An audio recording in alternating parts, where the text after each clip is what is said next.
There's been some questions, and especially recently, a question came up of whether or not the kids will ever fit into society, and how far out on the fringes do you want to be in raising kids, and where's a healthy balance, where's a healthy level. This question has come up over and over and over again in life, pretty much since I've started having kids. Is always wondering, like, how far in, out, and like what parts of society do you really value and do you want to cultivate and expose your kids to. And I think every parent finds that balance. Every parent is striving for the balance, and some people are more likely to live on the fringes of society anyway. Some people, I don't know, just like different things. I'm one of those people. I don't really like modern society. It's not even modern that I don't like. There's a lot of parts about giant groups of humans and what people choose to do with their time that just kind of doesn't seem very worthwhile to me or fulfilling as a life. So I avoid that kind of thing generally. But I do come in and look around and hang out with people sometimes who are in that, lifestyle or culture.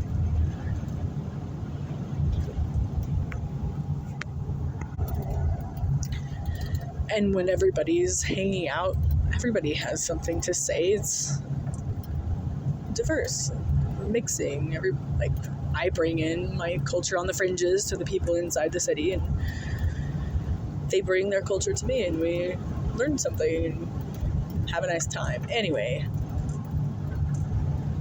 but I think the question is, are the kids being raised in a healthy way? Are the fringes, sometimes the fringes, people on the fringes, people who are doing things outside the norms can be doing some really weird stuff. And so there's always a question, like, make sure you're not doing anything weird. And I think I'm aware of that. And then also, are they able to integrate? Because maybe they grow up and they want to be within the city. They don't want to, like, sometimes fringy stuff can be so isolating that you wouldn't be able to really re-enter the society. It would be like there would be some kind of barrier. I don't know. You would be awkward. You would be seen as awkward because the society has grown a certain way altogether, and you're entering in now kind of behind or like not understanding all the social cues. I think that's a little bit of a misunderstanding about society too, because it's not like one group of society and like a circle and everyone who's different is on the fringes. It's more like spirals, like tentacles on like roots. And it's funny because we talk about like our roots, where we come from, our roots, our background, our understanding, our knowledge. But picture like a really spirally, gnarly tree, and there's the branches. Well, we can start with the top. There's the leaves, and then there's the fruits, which start off, well, let's do it like that then. There's the leaves, there's the flowers. The flowers turn into the seeds and the fruits, and you travel down, there's the stem, more leaves, and the stems converge into branches converge into the trunk, and then there's the trunk, and it goes down and spirals the roots out. Picture really, really, really spirally roots, and lots of them, tons of them, millions of them.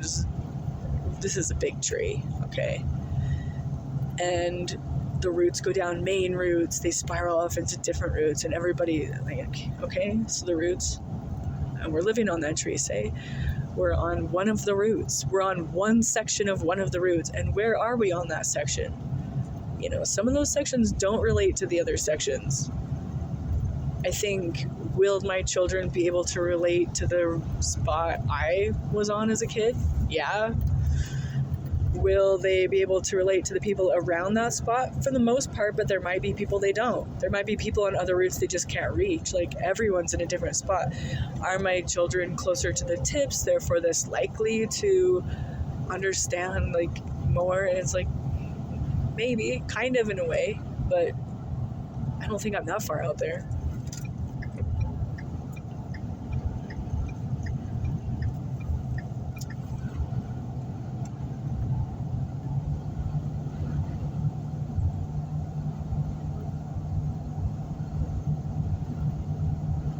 but also we travel around. Like,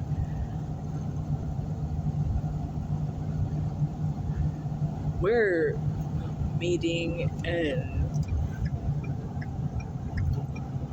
being exposed to people of all kinds of different cultures and all kinds of different places. They're not limited to this was one spot. And I feel like a lot of people are limited because you grow up in the same place, same town, you go to the same public school as everybody else, you watch the same shows, you do the same sports, you're interested in very similar things to every single person around you, and that's your life. The only contact with the outside world is, I don't even know, maybe family members who are a little bit more on the fringes who you get in contact with and exposed to.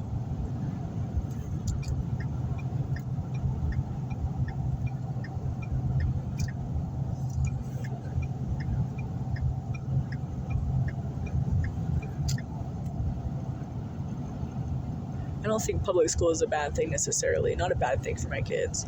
I feel like being ripped away from your family, from your home at age 6 and put into a building that you spend most of your day in with a lady who changes every year. You never build a strong bond with a strong community of adults and relatives and neighbors and people because you're in the next grade, you know, your kindergarten, that was your kindergarten teacher, now you're first grade, this is your first grade teacher, and it just changes, and I don't know, you just don't really have, and then when you're out of school, they're just gone, they're not your family, you don't ever see them again, but they were such an integral part of your life. Like, your teacher is your main part of your life for your impressionable, like, growing up years, or what is that, your formative years. Your formative years. It's called formative years. It forms you. And this is the norm. But this I feel like is something my children will be able to avoid, is this norm of, I don't know what that is, trauma? A norm of trauma? Ugh. But it's like, will they ever understand though? I hope they don't. I hope they never have to understand what that's like. It's almost like everybody in society has a skin disease where they can't hug because it hurts too bad. And they're like, oh no, but if you raise your kid outside the city, they won't contract the disease and they'll be hugging people all the time. They won't know how to relate. And it's like, yeah, but I'll just tell them, like, hey, but the people in the city, like, don't hug them because they don't understand. Their skin hurts, you know? And we just talk about it. So I think that they're good. I think that they'll be able to relate, but I also think I do want them avoiding certain traumas. And of course, we all have traumas, and there's likely some traumas they're experiencing and having to endure, but hopefully having a good relationship, open communication, and just, I don't know, being friends, working on things, talking about things.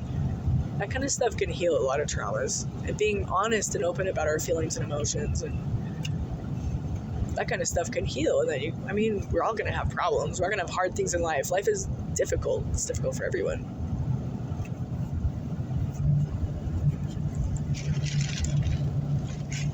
But also understanding principles like forgiveness and long-suffering. Those things can help bring peace in your life. If you want to choose peace and happiness, choose long-suffering. Choose slow to anger. Be slow to anger. That will improve your happiness level. That will improve your peace.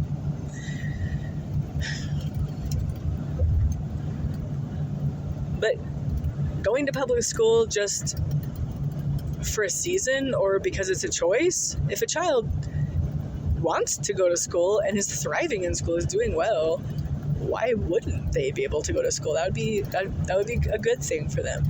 Or if they just choose to go to school, they have many different reasons why they would want to go to school, and they just make that choice and they understand that choice. I feel like that's perfectly normal and acceptable, and like, I don't think public school in and of itself is bad. I think it's kind of a bad idea, a way to raise kids. I think it generally, but I think it is nice to have the option of a public education and a standard of what we expect people to know, because it's nice to have kind of a metric or a standard to know, like every kid should be proficient enough to read something like To Kill a Mockingbird at whatever age, 5th grade, I don't know what age. Every kid should be able to read. You know, maybe we could have just a benchmark, like something like this book, or just a general feel. Like every kid should understand how to do fractions. By the time you graduate high school, you should have a pretty firm grasp on what a fraction is, what a percentage is. You should be able to go to the grocery store even without the label that tells you price per ounce. You should be able to just figure it out, or at least know the process to do it. You at least know how enough to put on a calculator on your phone.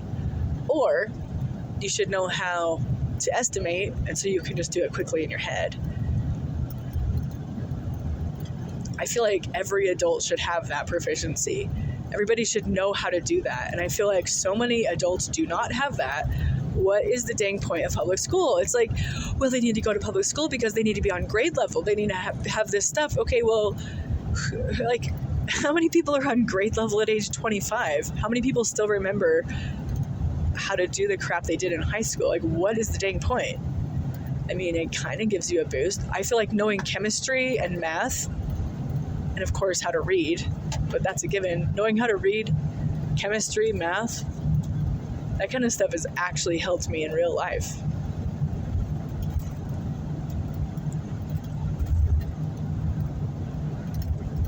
For example, because in baking, the recipe calls for baking powder, and you look at the ingredients and there's like aluminum bisulfate. Aluminum, do I want that in my food? Because doesn't that cause Alzheimer's? So I'm going to use something else, right? Or like but what's baking soda? What is it? What's it made out of? Oh, it's an acid and a base. It's an acid-base reaction. Duh, that's what makes the bubbles. Okay, so I just need baking soda, which is the main ingredient in baking powder. Obviously, baking soda is a base, and you know that because when you mix it with vinegar is obviously sour, so it's the acid. So you know baking soda is a base. Baking soda is a base, and now you just need an acid, and they use whatever they use, but I used cream of tartar for a while. Did you know cream of tartar is an acid? So then you could just mix baking soda with cream of tartar, and there's your baking soda. But if you pre-mix that crap, it turns into a hard lump if you live in humidity without electricity and you're in Kentucky, and then it will just turn into a hard lump in your cupboard because they'll make little mini acid-base reactions with just the humidity in the air, and now it's a hard lump. So that's a bad plan. So then you just have to keep them separate. So when you're doing baking powder, you just cut that in half. Oh, it's a tablespoon? Good thing I know math and I know how to cut a tablespoon in half. You know, that's a hard one because 3 teaspoons in a tablespoon, you have to do a half of a teaspoon, and like maybe you don't want to use all those measuring cups. You just guess. And then maybe you realize it doesn't have to be exactly perfect. So then you just guess with your eyes when you're pouring it in. And you just kind of have done it so many times with the teaspoons, you just kind of know about how much to use. It's experience. But no, you're doing baking soda and cream of tartar and you're going along with your day just fine. But then you run out of cream of tartar one day because it's harder to get. You have a giant Costco thing of baking soda, but you didn't realize you don't have any cream of tartar, and it's Sunday and you're trying to make something for church.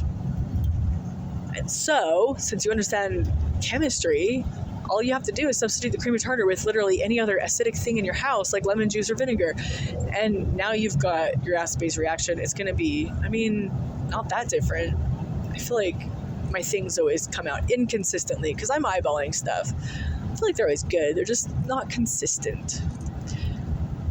So, it's hard to say, was the inconsistency because of the incorrect measuring plus the weird substitution of just a different acid? With the baking soda, it's going to have a slightly different taste. Obviously, if you use lemon juice, it's going to have lemony taste. Vinegar probably doesn't have much of a taste, but it probably doesn't give whatever taste you were supposed to get with the cream of tartar, because the cream of tartar has a taste too, and it's a good taste. Think about snickerdoodles, like that distinctive, it's a slightly sour taste. That's the cream of tartar. It's really good. It gives a depth of flavor. So chemistry, and then you can do all that stuff. Chemistry actually improves your life, helps your life a lot. Has helped my life a lot, but it's like a simple chemistry, very, very simple basic knowledge of what an acid-base reaction is. That's the most minor thing. I don't even know the I didn't sit there and write down the chemical formula and like calculate it out like that. Not at all. I just understood there's going to be a reaction. There's going to be like a gas that's byproduct, and there's going to be, it's going to look like that foamy stuff. It's going to foam up. There's going to be two different products at the end. There's going to be two different things. It's no longer baking soda and vinegar at the end either. That's what you have to know too, is the reaction is going to produce an actual different thing.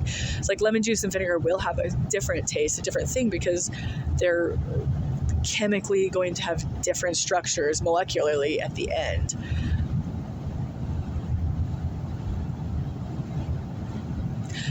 Not like melting an ice cube, like it's water now, it's ice. It's not chemically different. It's still the same. If you looked at under a super, super, super, super tiny microscope or whatever, it's just like teeny tiny, and you saw the individual molecules, the molecules are going to look the same, have that Y shape, right? I mean, it's going to be different than it looks in your textbook, likely, but it's going to be similar. And so, if you could see it. But then when you do an acid-base reaction, the molecules themselves will have changed. There'll be different number of atoms in each product, in each end molecule that's there. The atoms will be different, and since they are different, they'll be arranged differently based on their properties or their size.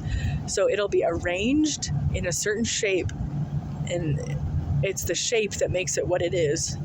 And the molecules at the end of an acid-base reaction, the molecules themselves will be changed, and there will also be going different speeds. Like there'll be the liquid ones, and or solid. I don't know if probably is still liquid because it's in the pancakes. I don't know. And then you have the gas that's released. Is it always carbon dioxide? I don't think so. I don't know though. Maybe. Carbon monoxide? No, I think it's carbon dioxide. Maybe it's always carbon dioxide. Maybe that's the definition of an acid-base reaction, is the gas that's produced is always carbon dioxide. I don't know. I doubt it, but maybe. I didn't pay that much attention. So it's interesting to me now. And that's how homeschool goes. We just talk about these things. So it's like we're cooking. It seems like so easy. It's like, but they're learning this stuff. And if you don't know this stuff, YouTube videos are really great. Although there's a lot of things I don't know. And there's a lot of things that I want to share with them, and you have to watch it, like bighorn sheep. We're just going to watch a video on some bighorn sheep. We try to see them. We kind of saw glimpses of them up the canyon this year as we were driving, and that's what got us into them in the first place. And then, but we never saw them on the rocks, on the craggy rocks. It would be really cool to see that in person, but so cool that other people have videotaped it, and we can go watch it for free on YouTube. That's the best homeschool, and we can just watch it. It's similar to being there, and you can see what it actually looks like and kind of visualize how their footing is. And that might even be better than real life, because usually they're zoomed in and you can really see the details. It's so good. Like, this is the best time for homeschooling with those YouTube videos. It's so easy, and they get exposed to a lot more in-depth education. I feel like they understand the world a whole lot better than I did, and have a better in-depth understanding, a richer understanding of, like, we could talk about bighorn sheep at school and see maybe a picture in a book, but to see a video, I think we did see videos sometimes. That was the best. It's almost like you're there. I love the movies at school. I feel like I learned more from Bill Nye than anything else. Like, the lessons are just so dry. You just sit there and it's like, you don't really understanding. You're just understanding how to spit out the right answers on a test. But you're not understanding what it actually means in real life, or how it applies, or what to do.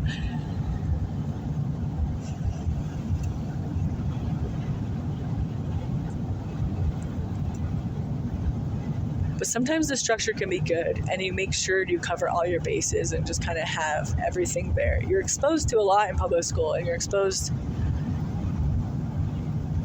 I don't know, to ideas.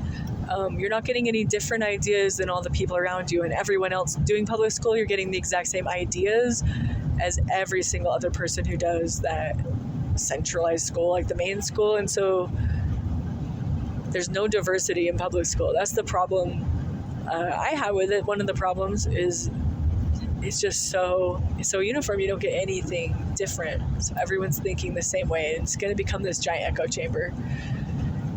So it's really good to have an outside perspectives coming in.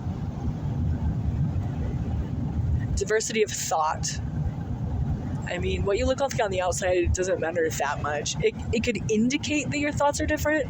Like your outside perspective might indicate a different thought, like how you dress. As someone with tattoos and, I don't know, dirty clothes, and then you have someone wearing like a pantsuit, a smart pantsuit, you know, they're going to have different perspective. And you can tell that by looking on the outside. You can say, oh, they're going to have different thoughts. But maybe not. Diversity of thought. I mean, if everyone goes to the same public school, if they both attended the same school, if they both lived in the same city, they might have a very similar thought process, more similar than someone who grew up in Uganda. Like, it's just going to be different. So the outside appearance could make a difference and could improve diversity, but I would say likely people aren't as diverse as they think when they're thinking of diversity.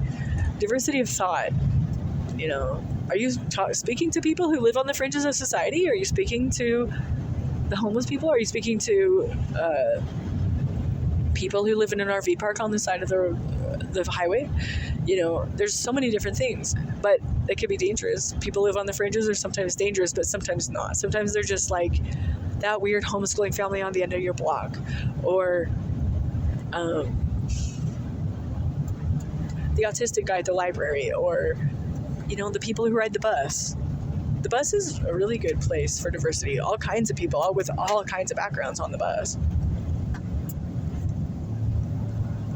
Maybe we should just have a diversity of background. So when you apply for a job, you have to stay your whole background. It has to be different than the other people's background you work with. If you want real diversity.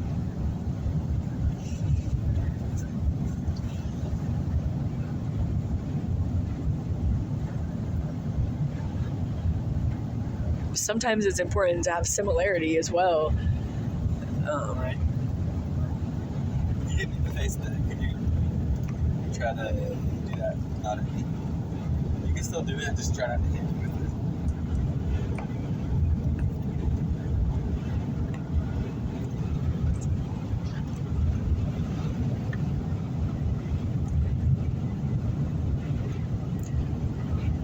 it. So yeah. Will my kids be able to integrate into that mainstream weird, like, society? Yes. Will they want to? Probably not. Maybe. All my kids are different. Who knows what they're going to choose? But if they want to, they'll do it with free choice. They'll be able to enter into it on their own terms. The same way they can enter public school if they want. If they want to, they can try it. And if they choose to ever step out of there, they can always come back. I mean, choices are rarely permanent. Sometimes they are, though. We need to be careful of the more permanent choices and realize the seriousness and the heaviness of a permanent choice, and always act with understanding.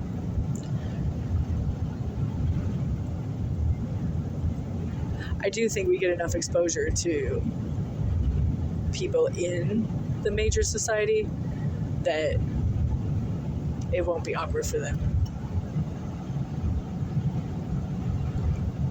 And if it is, I don't know what else to do, because I feel like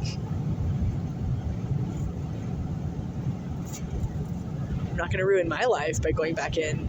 No way. And worry and care about all that stuff again. No.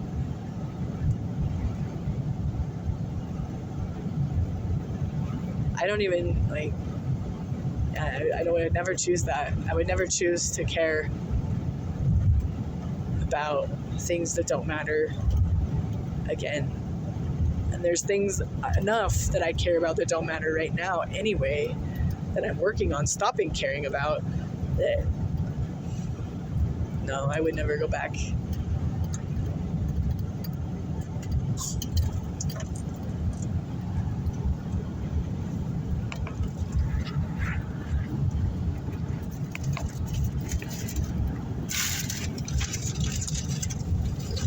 I would never go back, and we just have to find a balance, figure out what the kids want, what's kind of make choices and what's good for them. I think that's just your decision as a parent, is you just have to make choices on what you think is best for your kids. This is the lifestyle I definitely feel like is best, which is why I'm doing it. I'm making a conscious choice. I'm doing the lifestyle because I think it's the best thing. But they might choose something different as adults, and they're free and welcome to do that. But you can't really choose how you're brought up, and your parents get to choose the lifestyle you have and the upbringing you have. And as parents, we need to be conscious of that and like very aware. Just because you live in the main society does not mean you're making always the best choices that you could make for your kids, and choosing their lifestyle and choosing conscientiously the kinds of things they're learning about the world as they grow up, and helping to explain to them and understand the world yourself so you can explain to them, you know, all those whys. Why, mommy? When they're 3. Why? Well, we're having a purple one. Why? I don't know. That's just the color I picked for you. But why? I don't know. Let's see. It just seems to be a good match. I thought you liked purple. Okay. So all the whys. We could answer those. It's kind of fun. That's the homeschooling, is just answering whys. Anyway. Do I want them to be integrated? Somewhat. Will I allow them to be if they want to? Probably. And do I think that they will be awkward in a way where they won't be able to enter into that culture? Maybe. I don't know. They'll likely be different in a lot of ways. They really like Adventure Time, but they will have no idea the rich dynamic of Blue's Clues or whatever else. I don't know. Lululemon, is that something, or is that a toy? They won't know that stuff, and so they'll likely be different. But I think some of that stuff is traumatic, and that's why I'm not doing it with them. So I think they'll have avoided some of the traumas, and so they won't be able to relate as well that way either. And some benefits, if there are benefits in modern society, they won't be able to interact. But maybe they will, because they'll have benefits of their own. They'll bring diversity. It's not like my kids are unsocial. They're very social. We make friends every playground. They're always making friends.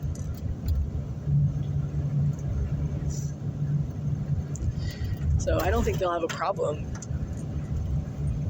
having a social life as they get older. They'll probably meet some really interesting people and have rich and diverse friendships. At least I hope so.